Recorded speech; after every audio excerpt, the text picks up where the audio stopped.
Sternen, wie geht es euch? Ich heiße Chica und herzlich willkommen zurück auf meinen Kanal. Mocht ihr Kekse? Ich mag Kekse. Wenn ich ein paar knusprige Kekse und eine Tasse Tee zur Hand habe, werde ich sofort glücklich. Ja, so wie ich.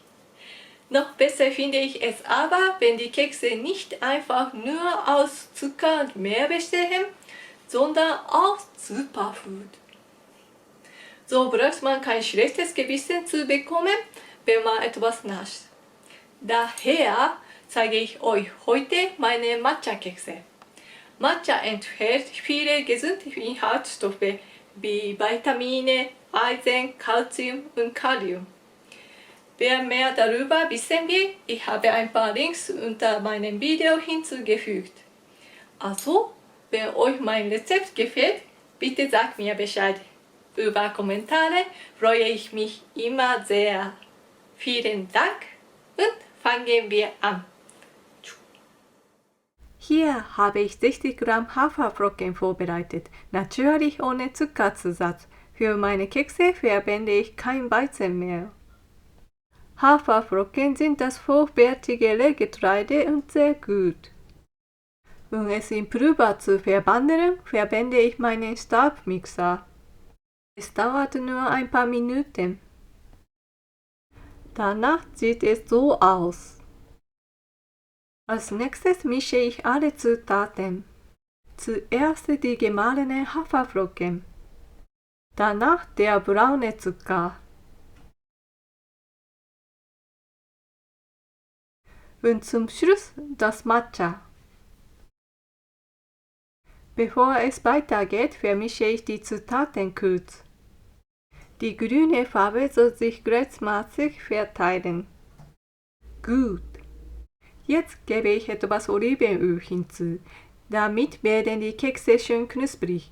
Kokosöl könnt ihr auch verwenden, aber Olivenöl ist günstiger. Schreibt mir einfach, wenn ihr Erfahrung mit anderen Ölen gemacht habt. Nun kommt Pflanzenmilch hinzu. Ich verwende Haferflockenmilch, aber ihr dürft auch gerne eine andere Sorte verwenden. Jetzt wird es Zeit, alles zu vermischen. Am Anfang sieht alles vielleicht noch etwas trocken aus, aber der Wassergehalt ist ausreichend.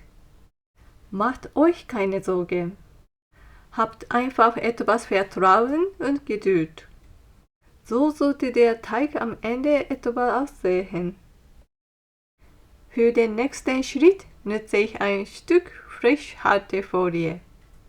Ich breite es auf meinen Küchentisch aus.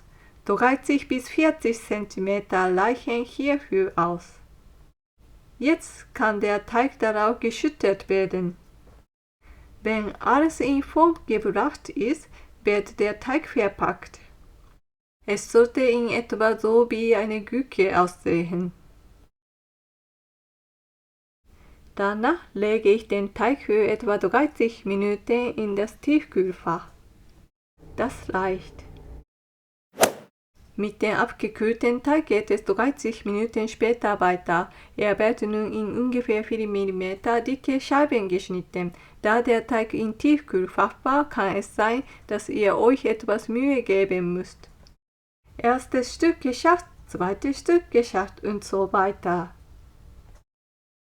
Jetzt lasst uns die Kekse backen. Hierfür lege ich alle Stücke in gewissem Abstand auf einen Backblech. Bei 160 Grad Celsius backe ich meine Matcha-Kekse für etwa 20 Minuten. Ein Vorheizen ist nicht notwendig. Zwischenzeitlich prüfe ich natürlich, ob die Kekse nicht bereits verbrannt sind. Wenn sich die Farbe an den Rändern ändert, sollten sie fertig sein und ihr könnt den Ofen abschalten. Es riecht richtig gut. Lass uns eins kosten. Oh, es ist sehr lecker.